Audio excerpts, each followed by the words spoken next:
Γεννήθηκα δεν ξέρω πότε και πού, αναζητώντας την ιαματική ομορφιά και την αλήθεια που ελευθερώνει, βρέθηκα στους δρόμους της ποίησης.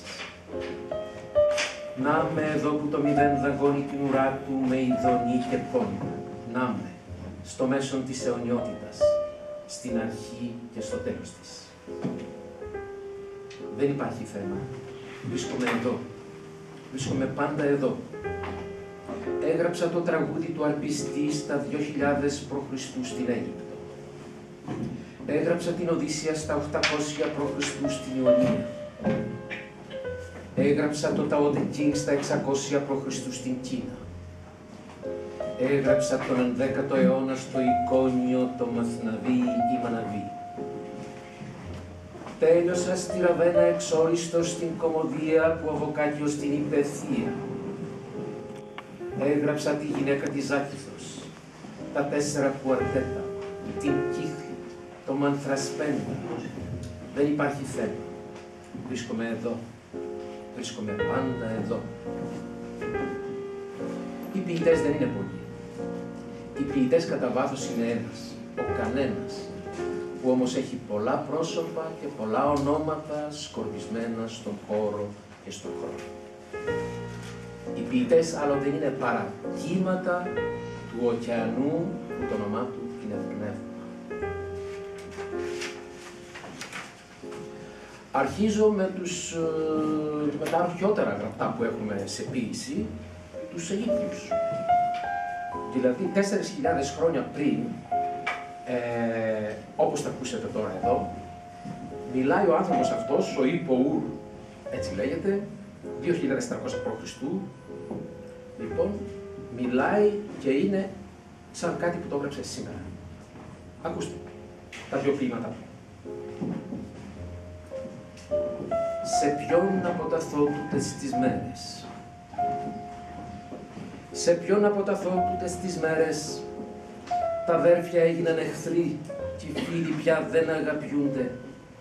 Σε ποιον αποταθώ τούτες τις μέρες. Κρύβουνε τώρα τον καλό και προωθούν μονάχα τον κακό.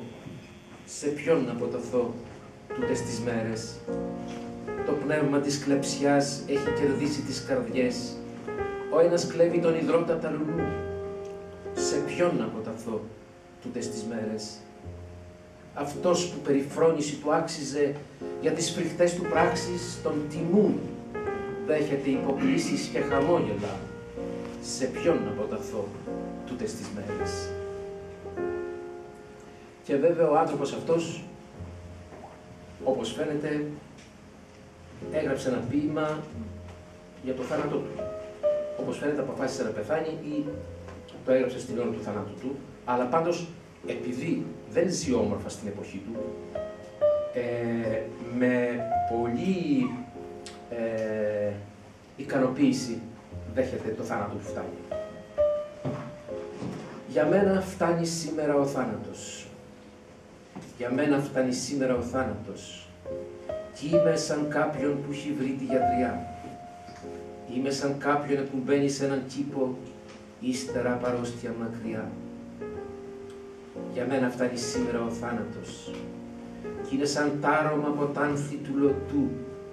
Είναι στα χείλη σαν να βρίσκομαι της μέθης, ύστερα από χρόνια παιδεμού. Για μένα φτάνει σήμερα ο θάνατος. Κι είναι σαρίακας με γάργαρο νερό. Είναι σαν να γυρίζω πάλι σπίτι μου, ύστερα από πόλεμο σκληρό. Για μένα φτάνει σήμερα ο θάνατος. Κι είμαι σαν τάρωμα της Σμύρνας, σαν αντίκρισα λιμάνι σε μια μέρα τρικυμίας. Για μένα φτάνει σήμερα ο θάνατος. Κι είναι σαν να γυρίζω στην πατρίδα μου, ύστερα από χρόνια αιχμαλωσίας. Από τις 1001 νύχτες, ερωτικά ποίηματα. Λευκό το μετωπό της σαν το κρίνο, τα μάγουλά της σαν της παπαρούνας, τα μάτια της σαν μάτια ελαφίνας, το φρύδι σαν το νιούτσικο φεγγάρι όταν τελειώνει ο μήνας Σιαμπάν και ξεκινά το Ραμαζάνι της χρονιάς. Το στόμα της ολόιδιο δαχτυλίδι είναι του Σολεϊμάν. τα χείλη της δυο φράουλες ή μήπως δυο κοράλια, τα δόντια της σαν φύλλα ενός άσπρου λουλουδιού ή κομπολόι από μαργαριτάρια. Έχει της αντιλόπης στο λαιμό κι είναι τα στήθη της δυο ρόδα που ανοίγουν.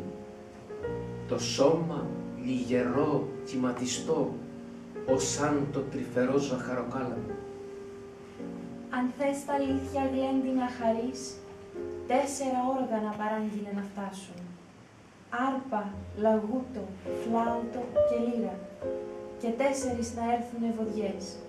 Μόσχου και Σμύρνας, τριαντάφυλλου, βιολέτας. Μα όλα αυτά δεν είναι τίποτε σαν λείπουν τούτα εδώ τα 4. Η αγάπη, ο έρωτας και ο έρωτας.